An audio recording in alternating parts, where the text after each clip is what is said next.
नमस्कार। पूर्णचंद्र कांडपाल। आज जनजागृति का एपिसोड नंबर आपको बताता हूँ हिंदी में 557 यानी 557 एपिसोड है। हिंदी में आपसे बात करूँगा जनजागृति में। आज का वही सामाजिक मुद्दा, क्या सच बोलने से सब काम तो होते हैं? कहीं कहीं लोग व्यापार में झूठ भी बोलते हैं, लेकिन एक बात मैं आज आपको बताने जा रहा हूँ, क्या सच बोलने से शादी होगी? सच बोल, इसको गहराई और बड़ी गंभीरता से सोचिए आप कि सच बोलने पर किसी लड़के या लड़की की शादी हो सकती है। पहले जब हम रिश्ता तय करने जाते हैं, होगी क्या शादी? पूछिए अपने आप से। आइए मैं इसी पर 2 मिनट आपसे बात कर लेता हूँ। हमारे समाज में पहले ज़माने में क्या होता था, लड़की देखने जाते थे, सारी बातें होती थी तो वो पूछ लेते थे, 3-4 चीज़ें उससे पूछते थे। कोई शिक्षा विक्षा थोड़ा पूछ लिया, चिट्ठी लिखना आता है, बस हो गया, चिट्ठी लिखनी आ गई। क्योंकि फौज में जाएगा, इधर जाएगा उधर जाएगा तो कभी चिट्ठी लिख दे। और क्या इसको घास काटनी आती है? क्या इसको गुड़ाई करनी आती है? कुटले से दराती चलानी आती है? क्या इसको मुसल से उखल कुटना आता है? क्या इसको भैंस या गाय का दूध निकालना आता है? तो ये जो बात सब कहेंगे। और रोटी पकाना आता है, सब्जी बनाना आता है। देखिए 5-6 चीज़ें मैंने आपको ये बताई, ये सारी गृहस्थी की हैं। यदि लड़की के माँ बाप ने कह दिया हाँ आता है, तो समझो शादी पक्की हो गई, कुंडली मिल गई। ये होती थी पहले क्वालिफिकेशन। ज़माना बदल गया। आज ज़माने में क्या चल गया है, लड़की देखने का ज़माना चल गया। अब तो एज भी हो गई 21 साल 25 साल तक की उम्र पर और हो रहे हैं आगे। पढ़े लिखे बच्चे हैं, ग्रेजुएट हैं, उससे भी हैं। ग्रामीण क्षेत्र में थोड़े कम हैं, हालांकि उनके पास एजुकेशन के सर्टिफिकेट हैं, प्रमाण पत्र हैं, लेकिन उतनी योग्यता कम होती है, अध्ययन का समय उन्हें नहीं मिलता है घरेलू कामों से। तो जी कुंडली मिल गई, ओके। बायोडाटा मिल गई, बायोडाटा आप जानते हैं उसमें सभी कुछ होता है, वो मिल गई। कद काठी मिला दिए आपने, सूरत देख ली और नाक नक्श देख लिए, शक्ल देख ली, रंग देख ली, फोटो देख ली। अब लड़की लड़के का मिलान हुआ।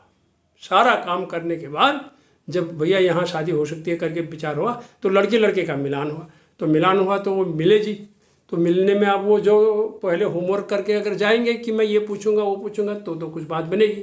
कोई होमवर्क नहीं करके जाते हैं, गए वो एक ही चीज़ पर करते हैं, मुस्कान, थोड़ा मुस्करा दिए, थोड़ा दिखने में ठीक हो गई, हाँ लड़की अच्छी है, अच्छे लग रही थी। वो साथ जाने वाले जो होते हैं वो और भी वैसे ही होते हैं। वो इस तरह से कोई बातचीत नहीं करते हैं, और जो भी बात पूछते हैं उत्तर बड़े प्यारे प्यारे मिलते हैं। सब हाँ बहुत बढ़िया, सभी कुछ अच्छा। अब उदाहरण, कोई बुरा तो बताएगा नहीं। उदाहरण के लिए मान लिया अगर किसी लड़के से कह दिया कि, या लड़की से लड़के से कि भाई रात को तुम खर्राटे मारते हो सोते में, तो पता है उसको, क्यों घर वालों ने बताया। लेकिन अगर वो हाँ कहेगा तो क्या ऐसी लड़की लड़के से कोई शादी के लिए रेडी होगा? यदि लड़की कह दे तुम शराब पीते हो क्या, और लड़का कह दे कि हाँ कभी कभी शादी बारात में पीता हूँ, तो लड़की क्या उससे शादी करेगी? यानी पीता है तो चुप रहना ही पड़ेगा।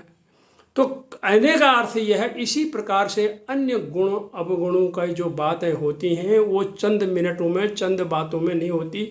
इसके लिए समय देखना होता है। चट मंगनी पट ब्याह में नहीं होता है, ये काफ़ी दिन देखना पड़ता है। काफ़ी दिन देख लोगे तब भी जब मिलोगे तो बड़े प्यारे प्यारे ही मिलोगे, नए नए कपड़ों में मिलोगे, चाय लोगे, हंसोगे, ये करोगे, दुनिया के सपने दिखाओगे, यहाँ जाएंगे, उड़ा जाएंगे, चाँद ला देंगे, तारे ला देंगे, सब ला देंगे, उड़ा देंगे। यही बातों में समय आपका निकल जाएगा, और यही दुनिया की रीत है। सच बोला नहीं जाता है। इसीलिए हमें एक दूसरे का व्यवहार पकड़ना चाहिए, उसकी शब्दावली और उसकी भाषा पकड़नी चाहिए, उसके हल्के फुल्के संस्कार और टाइम की पंक्चुअलिटी पकड़नी चाहिए।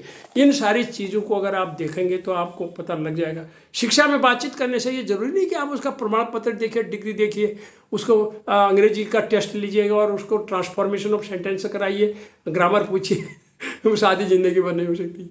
आप इससे सब कुछ भी नहीं पूछना है। और उसी तरह से आपको ये मान के चलना है, इसके बावजूद भी जैसे शादी के बाद काफ़ी कुछ चीज़ें नज़र आती हैं, उसको नज़रअंदाज करना पड़ेगा, जिसको हमें कहते हैं शादी का दूसरा नाम समझौता है। वास्तविकता का गुण अवगुण का पता तो महाराज जी शादी के बाद ही चलेगा। और अगर हमने पहले के गुणों पर ये कह दिया कि तुमने ऐसा कहा था, उस दिन ऐसा कहा था, इसने ऐसा कहा था, तो फिर तो और अगर हम अपने दुर्गुणों को, अवगुणों को, कमियों को, जिसको कहते हैं अवगुण या दुर्गुण मत कहो, कमियों को अगर हम पहले उजागर कर दें तो लड़का भी रह जाएगा कुंवारा, लड़की भी रह जाएगी कुंवारी, और ऐसे रह गए हैं।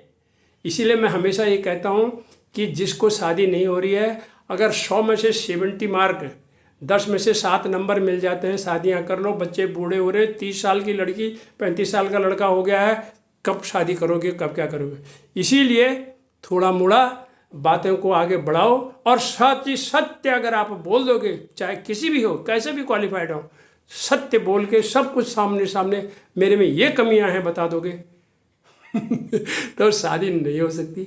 इसीलिए समझौता करिए, शादी करिए। कोई भी इंसान परफेक्ट नहीं होता, परिपूर्ण नहीं होता। इन्हीं शब्दों के साथ नमस्कार।